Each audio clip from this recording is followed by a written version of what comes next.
difícil. Uma cara. coisa que eu venho falando aqui, sempre quando tem algum colega de dublagem aqui, não tem como não tocar nesse assunto, né? E tem pessoas que são mais fatalistas. Eu sou, por exemplo, não sei se é um estado de negação que eu entro. Eu prefiro achar que vai atrapalhar, como qualquer coisa da tecnologia, né? Sim. Tecnologia, eu sempre uso o Uber, né? Como exemplo, que o Uber não acabou com os táxis, mas atrapalhou. Então os táxis eles têm agora que se reinventar, aplicativo, não, veja táxi bem, em ponto, né? Uma coisa é você querer frear a tecnologia, isso não vai acontecer. Isso é impossível. Mas a gente, e acho que a gente tem tem que aderir. A tecnologia é uma coisa para nos ajudar. Agora, a gente, até então, a gente tinha muitas profissões, óbvio, que houve um tempo que o cara sustentava a família acendendo poste de rua, iluminação pública. Né? Depois da luz elétrica, os caras tiveram que migrar para outras profissões. Carroça, veio o carro. Claro. Mas hoje em dia você está tendo a extinção aí dos cobradores de ônibus, por exemplo. Você vai ter, estão testando já táxi sem motorista na Finlândia, mas de repente lá é um lugar tão frio que os caras não tem ninguém que queira trabalhar lá, de repente faz sentido. Agora, você acabava migrando, que nem aqui. Nós tivemos 35 mil trabalhadores na Auto Latina na década de 70, caiu para 3.500. 10% do que havia de mão de obra. Por quê? Por causa da robotização. Por causa da robotização. Então, esses caras provavelmente migraram ainda, porque o Brasil estava crescendo, estava se expandindo. Então, você sempre tem, quando você tem industrialização, você tem sempre para onde migrar. Mas a gente está chegando num tempo em que a evolução, a tecnologia está tão rápida que você está hoje, com a inteligência artificial, você está tendo a morte de diversos empregos. A ameaça de diversos empregos. Tudo. Aí que tá. Então, eu acho que chegou o momento em que não se trata do cara falar assim, você que é preguiçoso, acomodado, não quer mudar de profissão. Para que profissão você acha que eu vou poder mudar?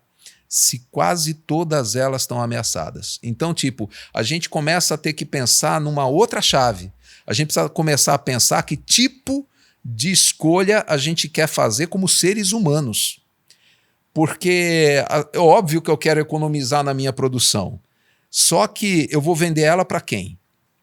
Quem vai consumir a minha produção? Exatamente. Se eu estou matando a cadeia trabalhista. Você entendeu? Perfeitamente. Então, eu acho que as pessoas não estão pensando. As pessoas não estão pensando no que isso pode significar na questão da economia. Exemplo, assim, eu tenho uma fábrica de ferramentas de médico, coisa de médico, né?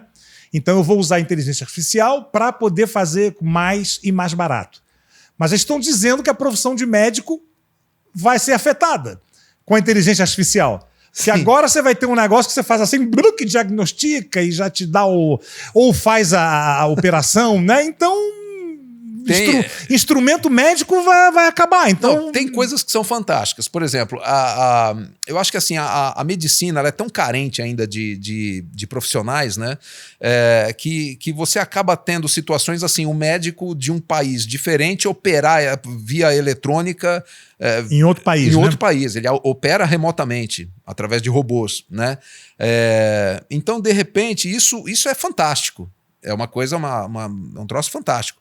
Mas existe uma questão ética nesse caminho que as pessoas não estão ponderando. Por exemplo, eu não tenho dúvidas de que a ciência hoje, por exemplo, consiga clonar seres humanos.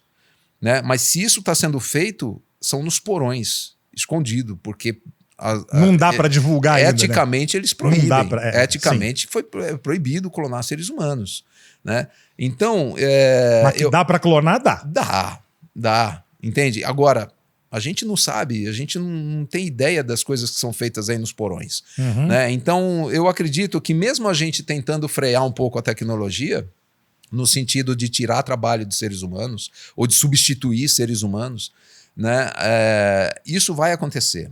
Mas eu tendo a acreditar que, assim como, por exemplo, na indústria dos vinhos, por exemplo, você tem o barateamento aí, você tem os vinhos de qualidade menor, eles não tiram a venda dos vinhos de qualidade maior, por exemplo, entendeu? Tem para tudo, Ainda né? vai Tem ter para todas gente, as faixas. assim como as pessoas hoje preferem tomar um café com um adoçante melhor, um açúcar melhor, assim como as pessoas preferem comer comida sem glúten, ou comer, sabe, são preocupadas. Eu acho que elas podem preferir uma dublagem feita por seres humanos e não por inteligência artificial. O que eu sempre falo é que o que pode nos garantir muito foi uma coisa muito boa na dublagem, como a gente estava falando aqui no início, era uma coisa obscura, uma coisa menor, que os atores muitas vezes não queriam nem divulgar que eles estavam fazendo. A dublagem, depois do movimento nerd, geek, com a internet, veio pro mainstream, né, cara? Sim, a dublagem, eu tenho fãs, eu sou parado na rua diariamente por causa das branquelas, de Cobra Kai, de Caverna do Dragão, essas coisas todas. Coisa que há, sei lá, 20 anos atrás não tinha. Então eu acho que os fãs podem nos ajudar muito. Isso tem uma força muito grande. Acho que esse respeito veio também com a questão dos créditos. Hoje eles sabem o nosso nome, sabem onde a gente está. E na internet é fácil divulgar, achar a gente. Cara, né? Isso é fantástico. A tecnologia, nesse caso, ela é fantástica. Ela positiva. Tá nos ajudando. Inclusive no nosso trabalho, em termos de finalização. Sim, hoje em dia, cara, eu sempre cito esse exemplo, né? Da exigência nossa de qualidade hoje.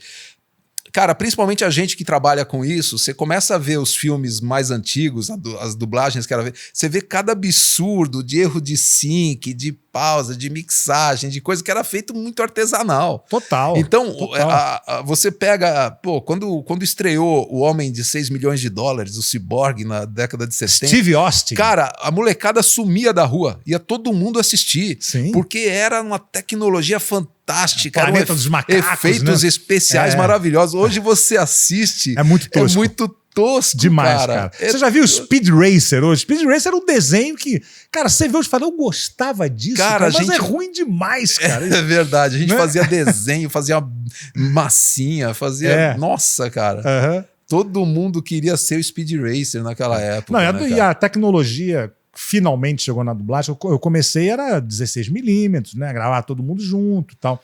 Hoje, cara, o diretor, ele foca ali, tá só você ali. Cara, né? O cara tinha que ver 6 bocas ao mesmo tempo, né? Eu comecei fazendo estágio na Alamo, no estúdio da Nair Silva. A Nair ela foi casada com o Líbero Miguel. A Nair faz parte também da história da televisão também. Ela é uma das pioneiras da turma da Lolita, né, da Hebe. Nair Belo. Né? Então a Nair era dessa turma aí. Era amiga delas, inclusive. E o Líbero, cara, literalmente, ela falava, o Líbero me castigava na época. O Líbero soube que ele era... não era uma pessoa agradável, né? Não, ele queria emoção, ele queria verdade, ele queria... né? E acho que assim, hoje, eu até entendo, né? Você tem... eu queria muito ter conhecido o Bruno Neto, cara. Que ele eu conheci o Bruno Neto, Agente 86. Agente 86. Conheci o Bruno Neto, Pelo que eu ouço falar, ele era meio que aquele Agente 86 ele era na muito vida real, cara. Muito figura. É assim, tipo, ele não alterava a voz, mas tipo certo, assim... 99, ele só tinha aquela voz, né? Diz que ele dirigindo dublagem, né? Vinha Anel 29, tomada 1. Aí o cara errava. Ele, Anel 29, tomada 2. Anel 29, tomada 3. É hoje que a gente não sai daqui. Ele fazia esses comentários, assim, um mau humor, assim, cara, que não era um mau humor que você tinha raiva, era um mau humor que você achava engraçado. Porque chegava... ultrapassava. Ele era sarcástico, né, cara? Com um tempo, assim, perfeito, né, cara? Aí, mais tarde, eu vi uma redublagem do Agente 86, tipo... alguém tentando forçar a piada e não ficou a mesma coisa. Tristeza. Na redublagem, cara, é uma tristeza. Poucas funcionam, né? Não, algumas até melhoram, né? Mas pega no nosso nostalgia, né, cara? Sim. Você quer ver como você via quando você era moleque. Eu até... é engraçado, né? Mas quando eu vejo... A gente tem alguns personagens em comuns que eu dublei, você dublou também. Tipo o Sean William Scott, Marlon Wayans. Sim. A gente... mas eu, como público, eu gosto de ver as vozes sendo mantidas naqueles caras. Lógico. Né? E é o que deveria ser, né? Eu tive a oportunidade de dublar atores fantásticos, assim, que apareceu na minha frente, e eu procurei fazer sempre o melhor sempre o melhor que eu posso, eu procuro fazer. Mas que coisas que às vezes um colega não está podendo fazer, ou não pôde, ou então ele está num outro boneco naquele filme e ele não pode fazer. Como a gente chama boneco, como a gente chama o ator que a gente dubla, que né? a gente dubla frequentemente. Né? Hoje eu posso dizer, por exemplo, que o meu boneco, o Norman Reedus seria um boneco meu, ou sei lá, acho que mais esse agora. Mas mesmo assim, cara, é uma coisa que eu sempre falo, você é a voz. Eu falei, cara, não existe voz oficial.